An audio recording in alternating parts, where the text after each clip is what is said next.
कच्चे तेल की पर्याप्त इन्वेंट्री उपलब्ध है, अर्थात पर्याप्त मात्रा में उपलब्ध है। हमारी रिफाइनरीज भी ऑप्टिमम कैपेसिटी पर चल रही हैं। मैं देशवासियों को बताना चाहती हूं कि हमारे पास लगभग सालाना 26 करोड़ टन कच्चे तेल को रिफाइन करने की कैपेसिटी उपलब्ध है। और ये मैं इसलिए बताना चाहती हूं क्योंकि पिछले 2 दिनों से हमने देखा है कि कई सारे क्षेत्रों में रिटेल आउटलेट्स या पेट्रोल पंप के बाहर लाइन देखी गई है और पैनिक बाइंग भी ऑब्जर्व की गई है। मैं देशवासियों को विश्वास दिलाना चाहती हूं कि हमारे पास पेट्रोल और डीजल पर्याप्त मात्रा में उपलब्ध है। कहीं पर भी किसी पेट्रोल पंप पर कोई कमी नहीं है। पेट्रोल पंप को सप्लाई करने वाले टर्मिनल्स पर भी पर्याप्त मात्रा में उपलब्ध है। इसलिए अफवाहों पर विश्वास न करें और पैनिक बाइंग से बचें। मैं ये भी बताना चाहती हूं कि पेट्रोल और डीजल के प्राइस में कोई बढ़ोतरी नहीं की गई है। अतः मेरा आप सभी से आग्रह है, कृपया अफवाहों पर ध्यान न दें। इसी तरह घरेलू पीएनजी कनेक्शन भी भारत सरकार की प्रायोरिटी में सबसे ऊपर है और वहां पर 100% पीएनजी सप्लाई दी जा रही है। इसी तरह ट्रांसपोर्ट के लिए यूज होने वाली सीएनजी की मात्रा भी 100% कंज्यूमर को उपलब्ध कराई जा रही है। आप लोगों के माध्यम से मैंने पहले भी बताया है कि पीएनजी एक्सपेंशन पर भारत सरकार का जोर है और इसीलिए इसी क्रम में कई सारे स्टेप्स भी लिए गए हैं। बहुत सारी कंपनियों ने बहुत सारे इंसेंटिव्स जैसे फ्री गैस 500 रुपए तक की या सिक्योरिटी डिपॉजिट वेवर जैसी चीजें अनाउंस की हैं। राज्य सरकारों को भी लिखा गया है और उन्हें भी 10% कमर्शियल गैस एलपीजी एडिशनल देने की बात की गई है। इस क्रम में कई सारे राज्यों ने कई स्टेप्स भी लिए हैं। जैसे एक मैं आपको बताती हूं, दिल्ली में ही एक आदेश जारी हुआ है जिसके अंतर्गत रोड रेस्टोरेशन चार्ज को खत्म कर दिया गया है और पाइपलाइन बिछाने के लिए 24/7 वर्क को भी अलाउ किया गया है। इसी तरह कई अन्य राज्यों में भी इसी तरह के बड़े स्टेप्स लिए गए हैं। पीएनजी कनेक्शन को बढ़ावा देने के लिए भारत सरकार ने कल एक और गजट नोटिफिकेशन जारी किया गया है। इसका मुख्य उद्देश्य सभी स्टेट्स में पीएनजी कनेक्शन से संबंधित एप्लीकेशन फीस, अप्रूवल टाइमलाइंस को स्ट्रीमलाइन करने का प्रयास है। इन सभी whatever steps have been taken till now have started showing us good results. पिछले लगभग 25 दिनों में 2.5 लाख नए कनेक्शन दिए गए हैं। इसके अलावा लगभग 2,20,000 ऐसे कंज्यूमर्स हैं जो एलपीजी से पीएनजी पर शिफ्ट हुए हैं। इसके अलावा 2.5 लाख नई एप्लीकेशन या रजिस्ट्रेशन भी प्राप्त हुए हैं। एलपीजी के संबंध में यहां पर भी कोई डिस्ट्रीब्यूटरशिप पर कोई ड्राई आउट नहीं है। ऑनलाइन बुकिंग अच्छी है, लगभग 92%। पैनिक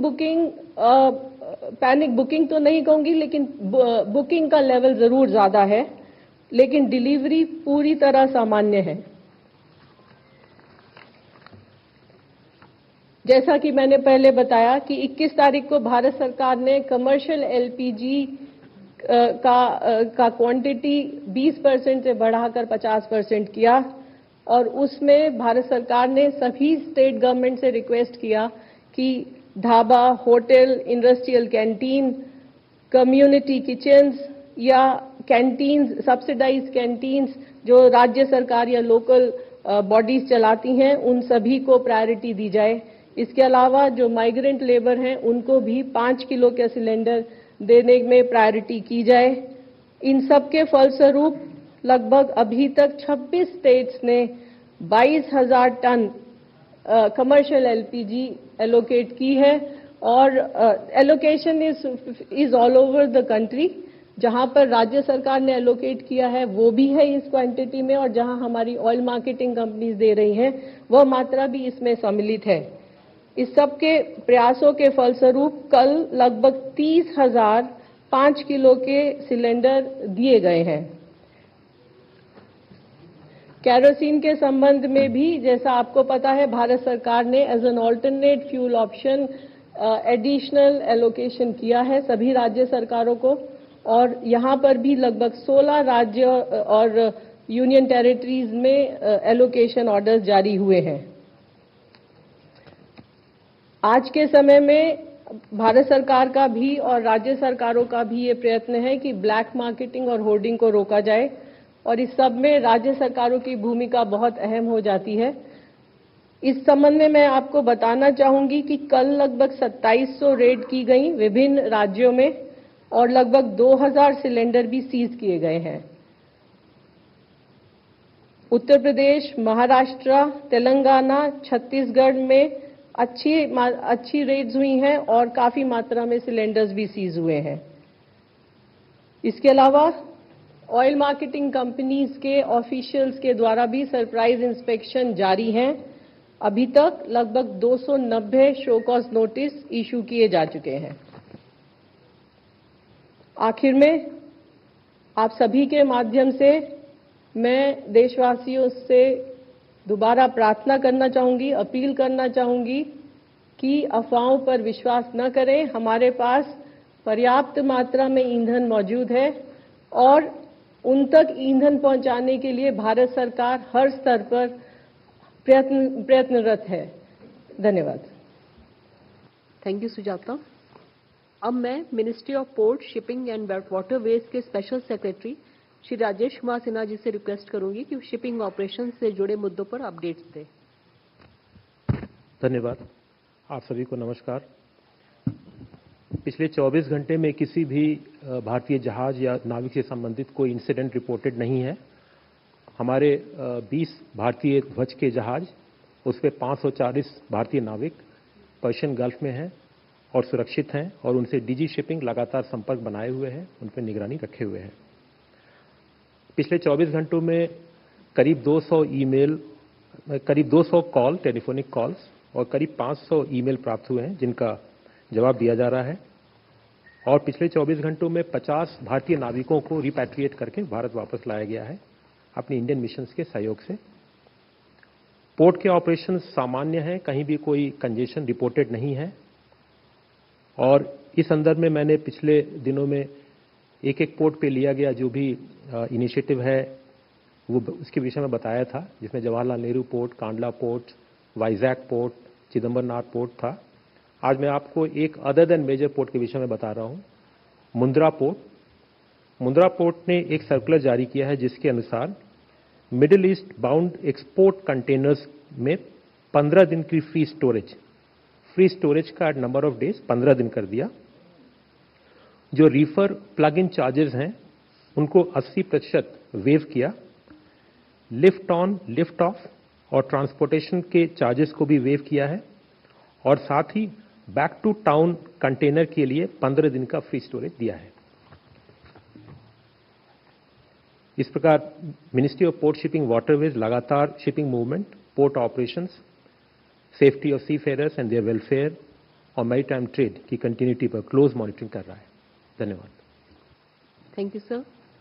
अब मैं मिनिस्ट्री ऑफ एक्सटर्नल अफेयर्स के एडिशनल सेक्रेटरी श्री रणधीर जायसवाल जी से अनुरोध करूंगी कि वे एक्सटर्नल अफेयर्स के पर्सपेक्टिव्स में आपको जानकारी दें। Thank you, ma'am. As you are aware, our conversations with global leaders and countries have continued. Yesterday, our Prime Minister received a telephone call from the President of the United States, His Excellency Donald J. Trump. The two leaders had useful exchange of views on the ongoing evolving situation in West Asia. Prime Minister reiterated and put forth India's point of view, calling for de-escalation and restoration of peace at the earliest. He also underlined the importance of ensuring that the Strait of Hormuz remain open, secure, and accessible, and also conveyed that it is vital for global peace, stability, and economic well-being. Both leaders agreed to remain in touch regarding the ongoing efforts aimed at promoting peace and stability in the region. Prime Minister also yesterday received a call from the President of Sri Lanka, His Excellency Mr. Anura Kumara Dissanayake. The two leaders obviously discussed the situation in West Asia. Both leaders reiterated the importance of keeping shipping lines open and secure in the interest of the global community. The two leaders discussed progress on various initiatives that are aimed at strengthening India-Sri Lanka energy cooperation and enhancing regional security. कल शाम माननीय विदेश मंत्री की जो Iran के यहाँ उनके राजदूत हैं उनसे मुलाकात हुई। दोनों के बीच में पश्चिम एशिया में चल रहे संघर्ष के बारे में बात हुई। जैसा कि आप लोग जानते हैं कि ईरान में हमारे बहुत सारे भारतीय नागरिक हैं और उनमें से कई एक भारतीय नागरिक अब अजरबैजान और आर्मीनिया के रास्ते ईरान छोड़कर देश लौटे हैं और लौट रहे हैं। इनके बारे में माननीय विदेश मंत्री ने जो ईरान के सरकार की तरफ से हम लोगों को मदद मिली उसके लिए धन्यवाद दिया। बहुत बहुत धन्यवाद। Thank you. अब मैं मिनिस्ट्री ऑफ एक्सटर्नल अफेयर्स के additional secretary Gulf Shri Aseem R Mahajan ji से अनुरोध करूंगी कि गल्फ रीजन से जुड़े अपडेट्स दें। Over to you. Good afternoon. Ministry of External Affairs continues to closely monitor the evolving situation in the Gulf and the West Asia region. We are according the highest priority to ensure the safety, security and well-being of the large Indian community in the region. Ministry's dedicated control room remains operational to address queries and support Indian nationals and their families. We remain in regular touch with the state governments and union territories to share information and coordinate our efforts.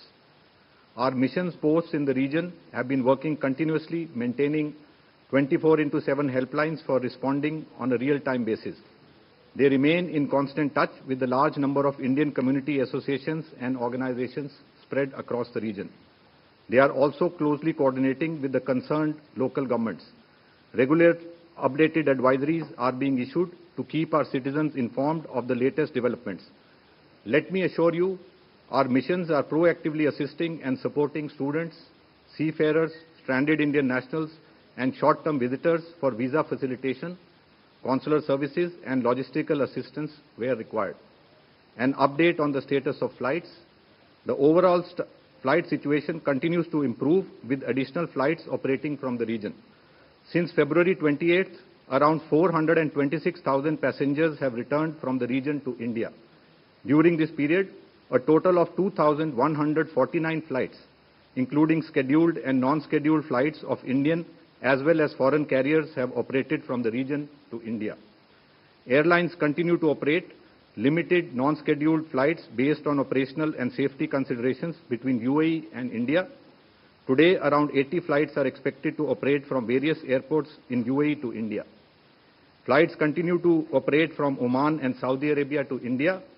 With the Qatar airspace partially open, Qatar Airways is expected to operate around 9 non-scheduled commercial flights to India today. Kuwait and Bahrain airspaces remain closed. Special non-scheduled commercial flights of Jazeera Airways of Kuwait are operating from the Al Qaisuma Airport in Saudi Arabia, and Gulf Air of Bahrain is operating from Dammam Airport of Saudi Arabia to various destinations in India. This is facilitating travel of Indian nationals from Kuwait and Bahrain to India. We continue to assist travel of Indian nationals in Iran through Armenia and Azerbaijan to India. A total of 1,043 Indian nationals, including 717 students and 326 Indian citizens, have crossed out of Iran with our mission's assistance. We are also facilitating travel of Indian nationals from Israel via Jordan to India. In view of the flight restrictions from Kuwait, Bahrain and Iraq, we continue to facilitate travel of Indian nationals via Saudi Arabia. As you are aware, an Indian national tragically passed away on March 18th in an attack in Riyadh. His mortal remains have arrived in India earlier today.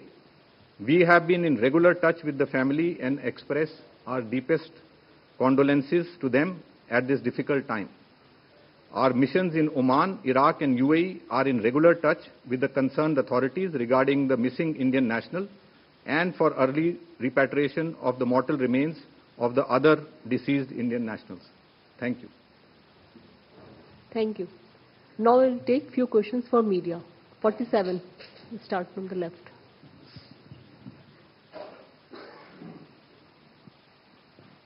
सवाल Sujata ma'am से है। Ma'am, क्या ऐसा कोई प्रस्ताव विचाराधीन है जहां जिन इलाकों में पीएनजी उपलब्ध है उन इलाकों में एलपीजी ग्राहकों को कर्टेल किया जाएगा या बंद किया जाएगा एलपीजी सप्लाई, और अभी की एलपीजी स्थिति क्या है?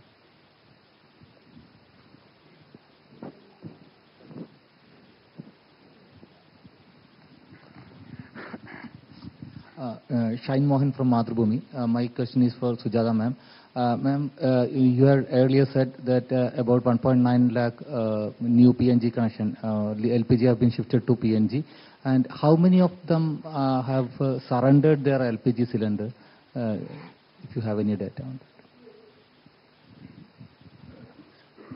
that? Hi ma'am, Danish Anand from NDTV Profit. All India Distillers Association has written a letter to Mr. Gadkari, and they have suggested that the ethanol blending in India should be increased from 20% to 30%. So is the ministry thinking about this?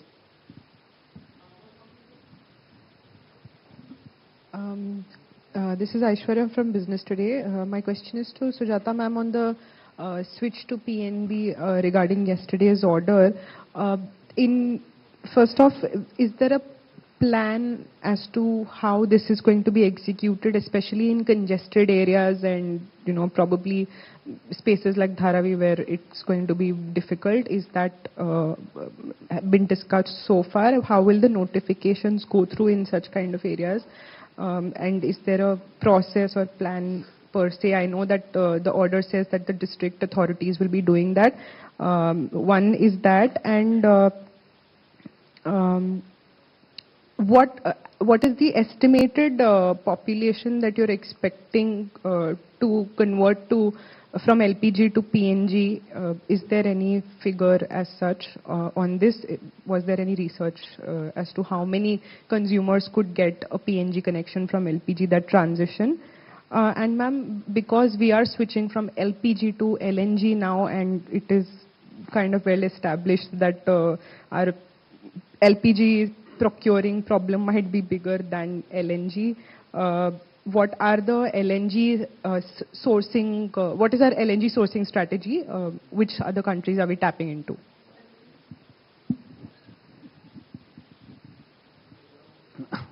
मैं ब्रह्म प्रकाश Dubey ji news से।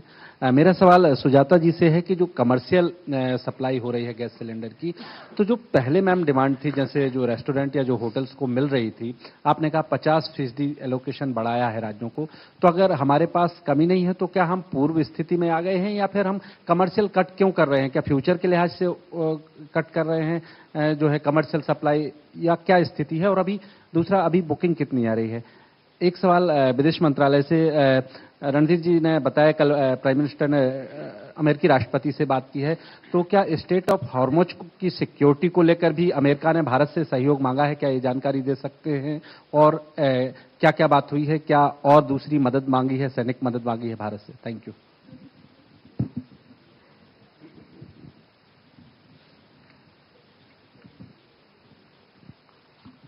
Good afternoon, ma'am. Saptaparna Ghosh from The Hindu. Two questions to Sujata, ma'am. Firstly, with the Gazette, directive out the other day, and the PNG push that we are looking at now, have we stipulated any targets of the number of PNG connections or the network expansion that we'd be looking at over the next 2 weeks or 3 weeks? And have we made any capacity assessment of how much we can actually go ahead and pursue?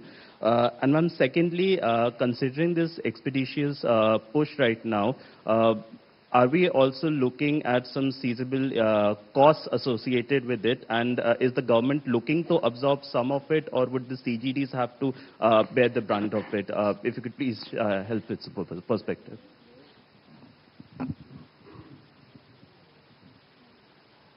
मैं Lakshman CNBC आवाज से। मेरा सवाल Randhir Jaiswal sir से है कि अभी बातचीत में ये निकल कर आ रही है कि पाकिस्तान इस पूरे वॉर में एक मध्यस्थ की भूमिका निभा रहा है। पाकिस्तान एक ऐसा देश जो खुद आतंकवाद को पनाह देता रहा है, तो ऐसे में पाकिस्तान जैसे देश से मध्यस्थता करके सीज फायर होना कितना टिकाऊ होगा, भारत का इस पे क्या कहना है? और एक सवाल राजेश कुमार सिन्हा सर से कि ईरान ने यूएन को इन्फॉर्म किया है कि हमने स्ट्रेट ऑफ हॉर्मुज को बंद नहीं किया है, सिर्फ उन्हीं लोगों के लिए बंद है जो दुश्मन देश हैं। भारत उनमें से तो नहीं है, इसके बावजूद हमारे 20 जहाज अभी भी स्ट्रेट ऑफ हॉर्मुज के वेस्ट साइड में क्यों हैं? I am Rakesh from Bloomberg. My question is for Sinha sir. Sir, are we expecting delivery of any LPG cargo from Iran on West Coast?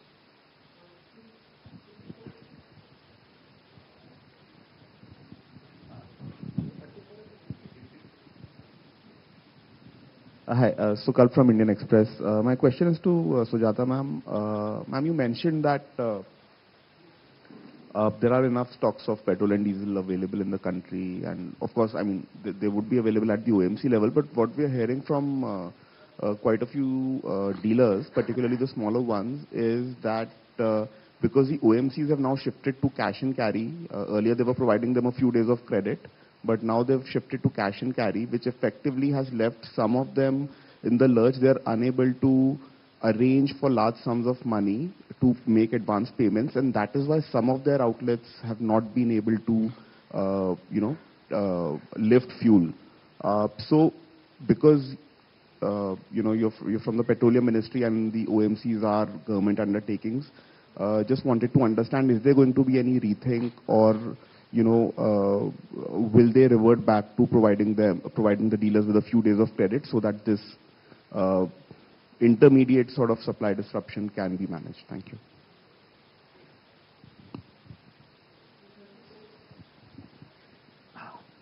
Thank you for letting me ask a question. I'm Dvesh Mishra from Economic Times.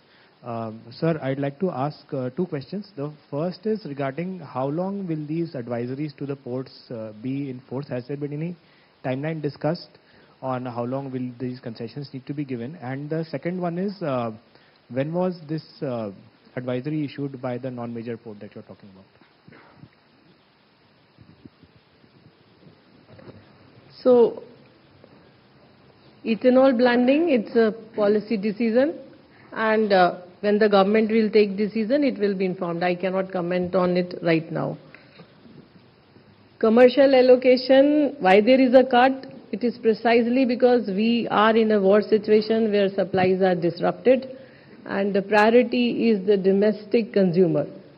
हर घर में cylinder पहुंचाना है, हर घर में PNG पहुंचाना है, यही इस वक्त हमारी प्रायोरिटी है, और उसको करने के लिए this is a calibrated decision taken. Booking कल मेरे से पूछा आपने, लगभग 58 लाख बुकिंग हुई हैं कल। PNG के बारे में बहुत सारे सवाल हैं। इस संदर्भ में मैं आपको बताना चाहूंगी कि PNGRB इज अ रेगुलेटर, और PNGRB ने बिडिंग के द्वारा पूरे हिंदुस्तान में लगभग 307 ज्योग्राफिकल एरियाज में CGD एंटिटीज को PNG पाइपलाइन नेटवर्क लगाने के लिए परमिशन दिया है. So when the bidding happens, there are all these issues, whatever you are mentioning or you want to know, are listed. कि मिनिमम वर्क प्रोग्राम कितना होगा, कितने कमर्शियल कनेक्शंस लगाएंगे, कितने CNG पंप लगाएंगे, कितने डोमेस्टिक को देंगे, कितना इंडस्ट्री को देंगे, कितने connections. So all those details are available in public domain there. Next was price about the PNG. Consumer को बचाने के लिए ही ये प्रायोरिटाइजेशन किया गया है और उसके अंदर डोमेस्टिक गैस का एलोकेशन किया गया है.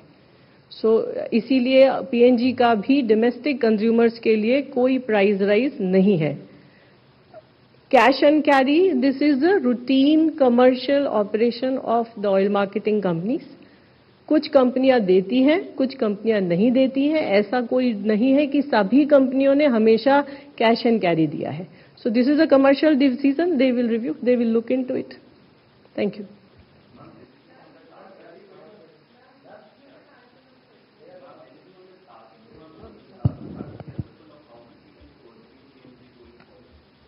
So I precisely gave you the number, the information that these are the numbers which are committed by these CGD companies to PNGRB.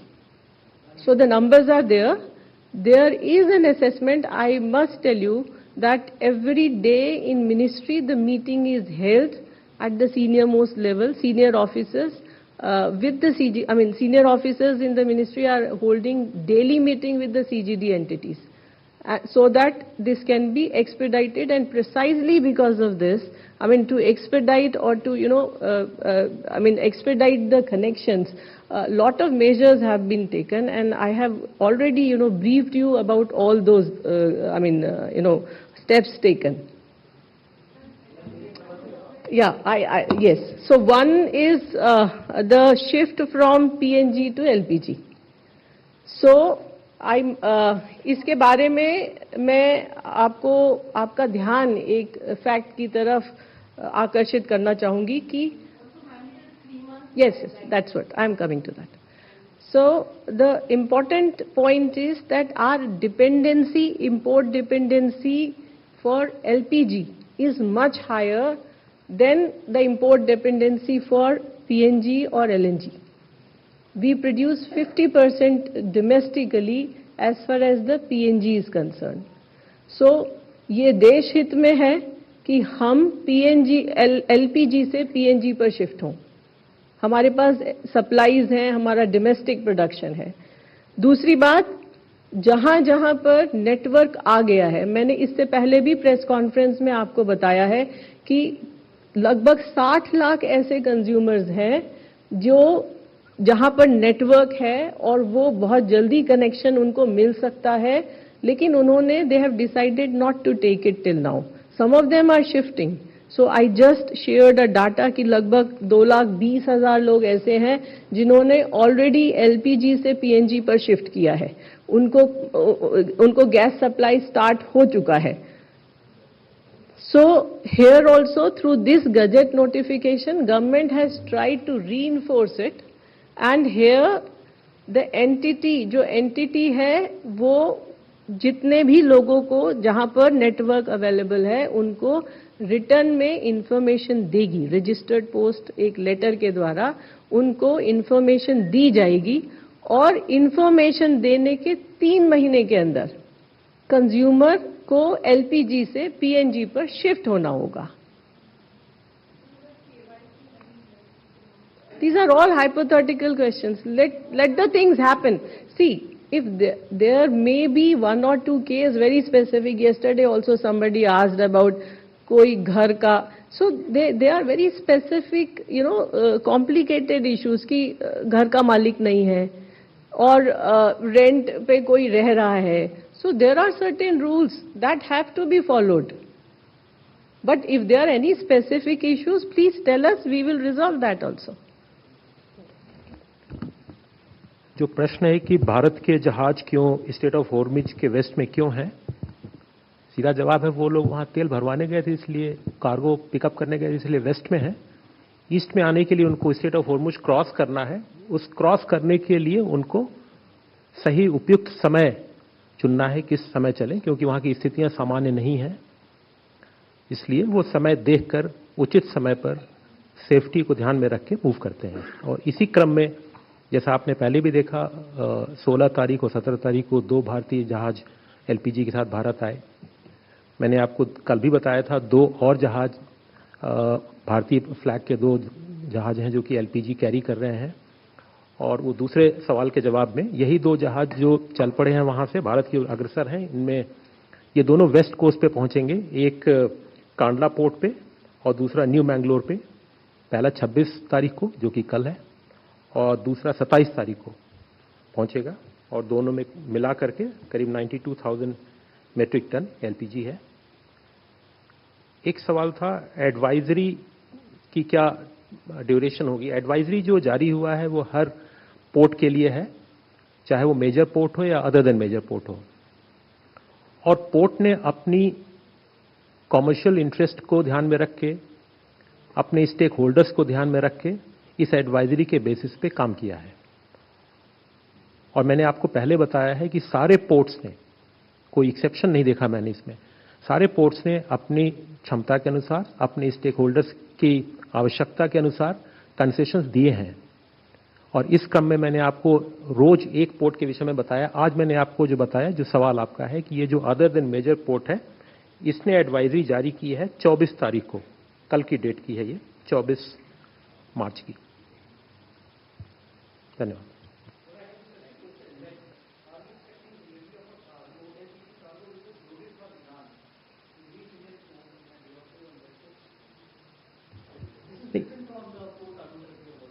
No, आपने ईरान से लोडिंग की बात की, वो मेरी जानकारी में नहीं है। No loaded cargo from Iran, we have not heard of that.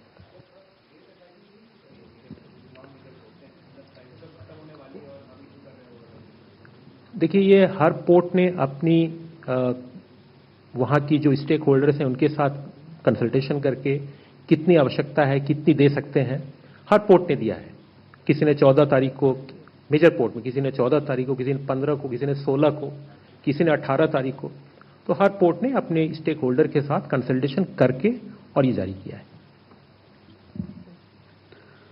पहला सवाल ब्रह्म प्रकाश जी, मैंने जैसा कि बताया थोड़ी देर पहले आपको कि हमारे प्रधानमंत्री की राष्ट्रपति ट्रंप से बातचीत हुई थी कल, और इस बातचीत के दरमियान उन्होंने बताया कि जो स्ट्रेट ऑफ हॉर्मुज है उसके माध्यम से जो नौ परिवहन होता है उस पर रेखांकित किया और बताया कितना अहम है ये वैश्विक स्थिरता के लिए, वैश्विक शांति के लिए और सबके आर्थिक कल्याण के लिए। उन्होंने इस बात पर विशेष तौर पे इस बात पर जोर दिया कि ये जो स्ट्रेट ऑफ हॉर्मुज है वो एक तरीके से वह खुले ढंग से, आज़ाद ढंग से और सुरक्षित ढंग से वहाँ नौ परिवहन होना चाहिए। इसमें सिर्फ भारत की भलाई नहीं, पूरे विश्व समुदाय की भलाई है। विशेष जानकारी के लिए आप जो प्रेस विज्ञप्ति दी गई है पीआईबी के माध्यम से, उसको आप देख सकते हैं। हालांकि मैंने उसके बारे में भी चर्चा यहाँ किया। दूसरा सवाल हमारे दोस्त का था यहाँ पर। देखिए, कुछ रिपोर्टें हम लोगों ने भी देखी है, पश्चिम एशिया संघर्ष से संबंधित जितनी भी गतिविधियां हैं हो रही हैं, उस पर हम भारत सरकार और विदेश मंत्रालय और भारत सरकार के बहुत सारे इकाई उस पर नजर रखे हुए हैं। Thank you very much for joining us. धन्यवाद।